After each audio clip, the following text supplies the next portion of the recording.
A palavra de Deus, ela é Deus falando conosco. Que maravilha, né? Por isso, quando nós meditamos na palavra de Deus, se temos o nosso coração aberto, é como se Deus então estivesse entrando em nós, através da sua palavra. Hoje, o Josué 17, vamos ver se a gente chega até o 19, né? Vamos pedir a direção? Meu Deus, obrigado pela oportunidade que nós temos de meditar na tua palavra, de ouvir a tua voz e de poder seguir a tua direção. Eu entrego a meditação sobre tua palavra em tuas mãos e peço que o Senhor nos dê o entendimento. Abra os olhos do nosso entender. Amém. No versículo 1 do capítulo 17, também coube sobre sorte a tribo de Manassés, porquanto era o primogênito de José. Maquir, o primogênito de Manassés, pai de Gileade, porquanto era homem de guerra, teve a Gileade e Bazã.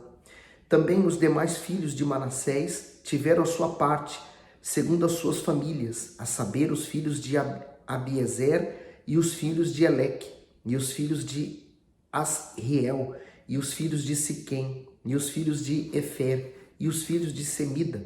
Esses são os filhos de Manassés, filhos de José, segundo as suas famílias. Zelofiade, filho de Éfer, filho de Gileade, filho de Maquir, filho de Manassés, não teve filhos, mas só filhas. E estes são os nomes das suas filhas: Malá, Noa, Ogla, Milca e Tirza. Estas, pois, chegaram, pois, a Eleazar, o sacerdote, e diante de Josué, filho de Num, e diante dos príncipes, dizendo: O Senhor ordenou a Moisés que se nos desse herança no meio de nossos irmãos, pelo que, conforme a ordem do Senhor, lhe deu herança no meio dos irmãos de seu pai. E o comentário diz assim: as filhas de Zelofiade não aceitaram ser excluídas da herança e muito menos ver o nome de seu pai ser tirado das tribos de Israel durante a divisão da terra. Pela lei, somente filhos do sexo masculino tomavam posse da herança. Zelofiade, que já havia falecido, não possuía filhos e sim filhas. Por isso, a parte que lhe cabia não poderia ficar com elas. As filhas dele, no entanto, resolveram a questão com Moisés. Números 27, 2, nós vimos isso. Deus considerou justo o pedido e lhes concedeu o direito de ficar com as terras do pai. Hoje, muitos são aqueles que tentam impor suas ideias com o objetivo de revolucionar a sociedade. Mas no passado, somente essas 5 mulheres de fé e coragem foram capazes de mudar a lei mosaica e as tradições do seu povo. Por causa dessa atitude, não apenas elas foram favorecidas, mas também as demais famílias na mesma situação. Números 27, 8, nós vemos isso. O valor e a força de uma mulher estão na sua fé e no seu comportamento justo.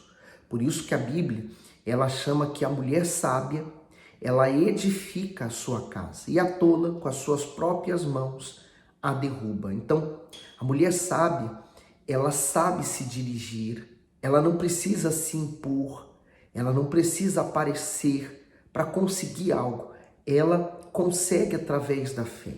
A fé, ela é poderosa, a fé é sobrenatural e que está apoiada na palavra de Deus. Então essa fé torna tudo possível.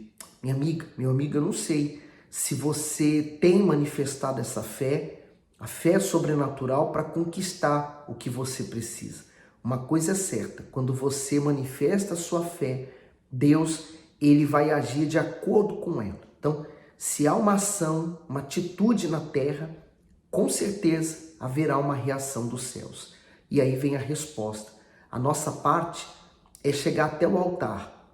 É as nossas orações, é o nosso jejum, é os nossos votos, mas o sobrenatural vem de Deus. Os 5. E couberam a Manassés 10 quinhões, afora a terra de Gileade e Bazã, que está além do Jordão. Porque as filhas de Manassés receberam herança entre os filhos dele, e os outros filhos de Manassés ficaram com a terra de Gileade. E o termo de Manassés foi desde Aser até Micmetá, que está de fronte de Siquém, e estende-se este termo à direita até os moradores de En-Tabua. Tinha Manassés a terra de Tapua, porém Tapua, junto ao termo de Manassés, pertencia aos filhos de Efraim. Então descia este termo ao ribeiro de Caná, A Efraim couberam as cidades ao sul do ribeiro, entre as cidades de Manassés. E o termo de Manassés estava ao norte do ribeiro, indo terminar no mar. Efraim ao sul e Manassés ao norte. E o mar é o seu termo. Pelo norte tocam Asser e pelo oriente a Issacar. Porque em Issacar, em Asser, tinha Manassés a Bet-Seã e as suas vilas, e Bleã e as suas vilas, e os habitantes de Dor e as suas vilas, e os habitantes de Endor e as suas vilas, e os habitantes de Tanak e as suas vilas, e os habitantes de Megido e as suas vilas, 3 outeiros. E os filhos de Manassés não puderam expulsar os habitantes daquela cidade, porquanto os cananeus queriam habitar na mesma terra. E sucedeu que, engrossando em força os filhos de Israel, fizeram tributários aos cananeus, porém não os expulsaram de todo. Então, mais uma vez, eles não obedecem totalmente o que Deus havia ordenado, que era eliminar aquele povo daquela terra, porque eles poderiam se tornar um laço para eles no futuro. No 14, então os filhos de José falaram a Josué dizendo: por que me deste por herança só uma sorte e um quinhão, sendo eu tão grande povo, visto que o Senhor até aqui me tem abençoado? E disse-lhe Josué: se tão grande povo és, sobe ao bosque e ali corta para ti lugar na terra dos Perizeus e dos Refaíns, pois que as montanhas de Efraim te são tão estreitas. Então disseram os filhos de José: as montanhas não nos bastariam, também carros de ferros há entre todos os cananeus que habitam na terra do vale, entre os de Bet-Seã e as suas vilas, e entre os que estão no vale de Jezreel. Então Josué falou à casa de José, a Efraim e a Manassés, dizendo: grande povo és, e grande força tens, não terás uma sorte apenas, porém as montanhas serão tuas. Ainda que é bosque, cortá-la-ás, e as suas extremidades serão tuas, porque expulsarás os cananeus, ainda que tenham carros de ferro, ainda que sejam fortes. O comentário diz assim: o preço da conquista. As tribos dos filhos de José reivindicaram mais terras, alegando que seu povo era muito numeroso. Josué então os orientou que subissem para as montanhas e tomassem os territórios dos Perizeus e dos Refaíns. Mas eles contestaram a direção. Há pessoas que reclamam por se considerarem merecedoras de uma vida abençoada. No entanto, nada fazem para isso. Não há injustiça em Deus. Ao contrário, a qualidade de vida que desejamos é de nossa total responsabilidade, pois todas as bênçãos que necessitamos já nos foram concedidas. Para alcançá-las, é preciso determinação, comprometimento e fé. Para cada conquista há um sacrifício a ser feito. Então, eles estavam, na verdade, de olho grande, né? Porque o que Deus deu para eles, Deus sabia que era suficiente, mas eles queriam mais, né? É a ganância, é o desejo pelas coisas da terra que faz a pessoa cega espiritualmente e não consegue enxergar. E olha que Josué deu, né? Eles só tinham que lutar para conquistar. Tá bom, vocês querem mais terra? Mas querem de graça, né? Não, vai conquistar, vai trabalhar. Agora, vamos lá, Josué 18. O bispo Macedo escreve o seguinte: demais terras. Esses 2 capítulos mostram a porção dada às 7 tribos que ainda não haviam recebido a sua herança: Benjamim, Simeão, Zebulon, Issacar, Asser, Naftali e Dan. Da mesma forma, receberemos do Senhor Jesus a nossa parte na herança eterna, isto é, se perseverarmos na fé e obedecermos a Deus, receberemos a porção que nos cabe, o prêmio da vitória, a coroa da salvação. 1 Coríntios 9, do 24 ao 25, diz: não sabeis vós que os que correm no estádio, todos na verdade correm, mas um só leva o prêmio? Correi de tal maneira que o alcanceis. E todo aquele que luta de tudo se abstém. Eles o fazem para alcançar uma coroa corruptível, nós, porém, uma incorruptível. Então o apóstolo Paulo, ele faz um comparativo, né? Aquelas pessoas, aqueles atletas que corriam no estádio para alcançar uma coroa, e naquele tempo a coroa, ela era feita com folhas de louro, né? E você sabe, a folha de louro, ela seca, Você bate nela, ela estala. Então, as pessoas corriam por uma coroa daquela, né? Para ser tido como campeão. Mas aí ele compara com respeito à nossa vida com Deus, a nossa vida na terra, a nossa vida espiritual, que também estamos numa corrida.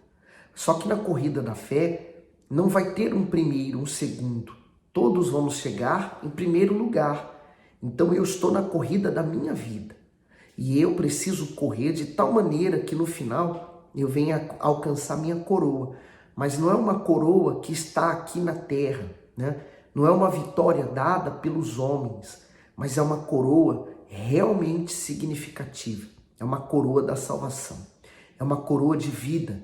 É uma coroa eterna que eu vou receber na eternidade com Deus. Então, tudo que diz respeito à terra, a vitória, reconhecimentos, que diz respeito aqui a esse mundo é passageiro, é pequeno, diante do que nós vamos receber na eternidade com Deus. Aí diz assim Josué 18, e toda a congregação dos filhos de Israel se reuniram em Siló e ali armaram a tenda da congregação depois que a terra lhes foi sujeita. E dentre os filhos de Israel ficaram 7 tribos que ainda não tinham repartido a sua herança. E disse Josué aos filhos de Israel, até quando sereis negligentes em chegardes para possuir a terra que o Senhor, Deus de vossos pais, vos deu? O comentário diz assim, mudança de pensamentos e de atitude. O povo havia se acomodado na longa escravidão no Egito, depois na vida nômade no deserto. Agora, aquelas 7 tribos viviam de forma medíocre na nova terra. Ao perguntar, até quando sereis negligentes? Josué sacudiu aquela geração que havia se conformado com as conquistas iniciais. A pergunta de Josué mexe também com aqueles que estão dormindo espiritualmente. Isto é, com aqueles que começam projetos e desistem. São relapsos no trabalho, deixam para depois suas obrigações ou se contentam com o mínimo para não terem que trabalhar. A fé nos propõe um caminho para a concretização dos nossos sonhos. Se pararmos, mesmo que bem próximo da reta final, fracassaremos. Então, olha só que falta de visão da fé, né? Ao invés deles conquistarem o que Deus havia dado, eles estavam relapso. Quer dizer, eles não estavam se portando em obedecer o que Deus deu e feliz, né? Eles estavam realmente acomodados, frios na fé. No 4, de cada tribo escolhei vós 3 homens, para que os envie a eles, se levantem e percorram a terra e demarquem segundo as suas heranças e voltem a mim. E dividi-la-ão em 7 partes. Judá ficará no seu termo para o sul, e a casa de José ficará no seu termo para o norte. E vós demarcareis a terra em 7 partes, e me trareis a mim aqui descrita, para que eu aqui lance a sorte perante o Senhor nosso Deus.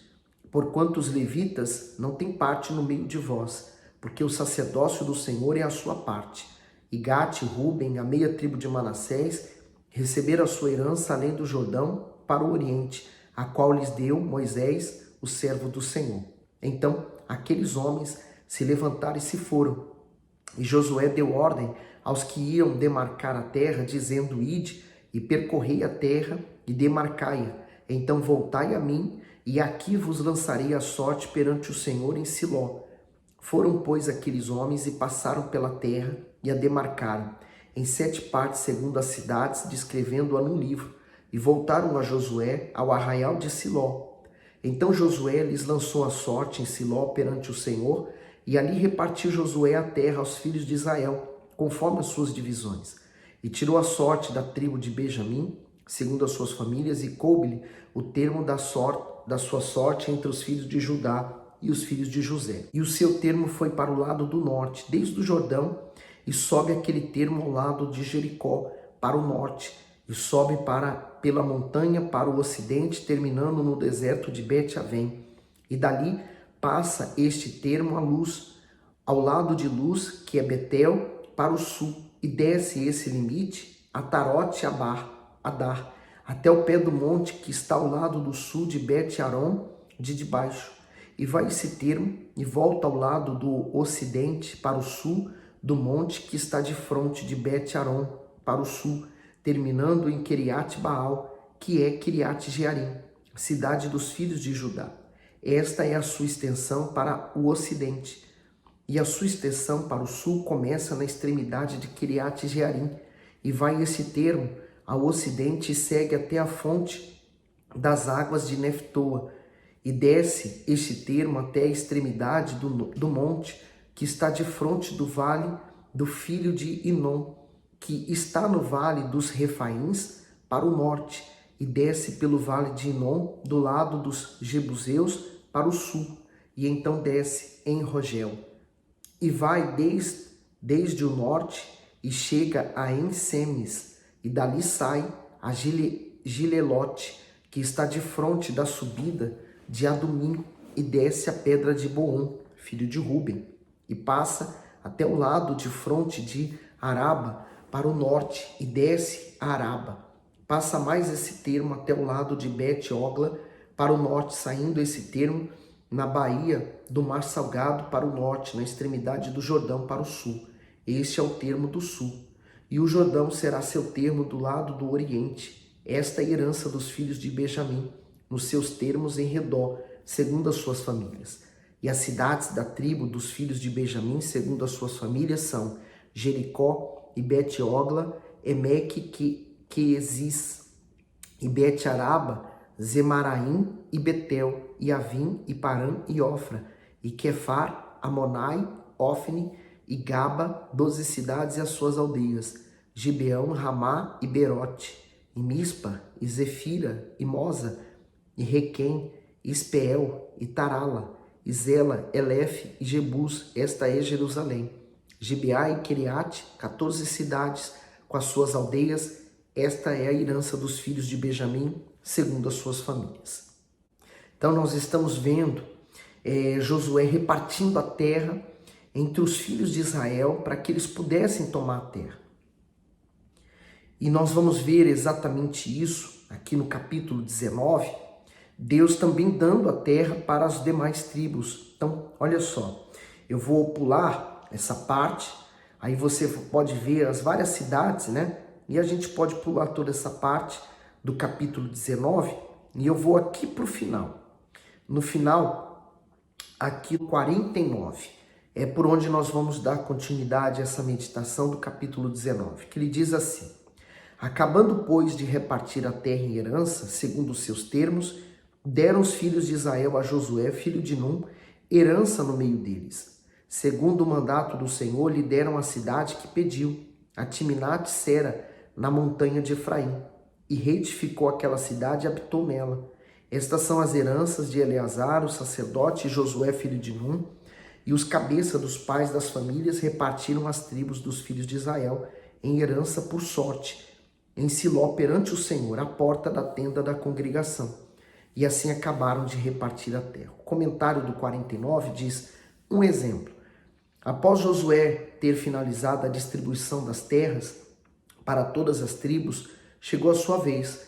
Como líder e detentor da autoridade entre o povo, ele poderia se beneficiar da sua liderança. Além disso, poderia ter se apropriado do melhor território como recompensa da sua luta. No entanto, teve outra postura. Josué agiu de modo ilibado e exemplar, fazendo questão de receber sua herança somente após todos os israelitas terem recebido as suas terras. E isso aqui eu achei muito forte, porque ele foi humilde, né? Ele não se preocupou com ele, né? Ele não teve preocupação com ele próprio. Ele se preocupou em obedecer a palavra de Deus, levar o povo àquela conquista da terra, e depois Deus com certeza não desampararia ele. Então, essa é a fé do justo, que permanece sempre vivendo nessa fé, seguindo e obedecendo ao Senhor. Vamos ler então agora Josué 20? O comentário começa assim: as cidades de refúgio faziam parte de um sistema de organização política e civil. Abrigavam homicidas involuntários quando matavam alguém sem intenção, para protegê-los da vingança dos familiares da vítima enquanto o crime era investigado e julgado. Então, a gente vai começar aqui a ler em Josué 20, capítulo 20, versículo 1. Falou mais o Senhor a Josué dizendo: fala aos filhos de Israel dizendo: apartai para vós as cidades de refúgio de que vos falei pelo ministério de Moisés, para que fuja para ali o homicida que matar alguma pessoa por engano e não com intenção, para que vos sirva de refúgio contra o vingador do sangue. E, fugindo para alguma daquelas cidades, por-se-á à porta da cidade, exporá a sua causa aos ouvidos dos anciãos de tal cidade. Então o tomarão consigo na cidade e lhe darão lugar para que habite com eles. E se o vingador do sangue o seguir, não entregarão na sua mão o homicida, porquanto não feriu o seu próximo com intenção, e não odiou antes.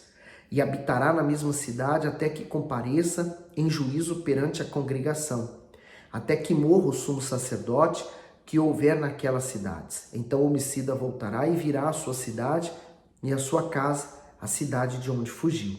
Então designaram a Quedes, na Galileia, na montanha de Naftali, e a Siquém, na montanha de Efraim, e a Kiriat Arba, esta é Hebron, na montanha de Judá.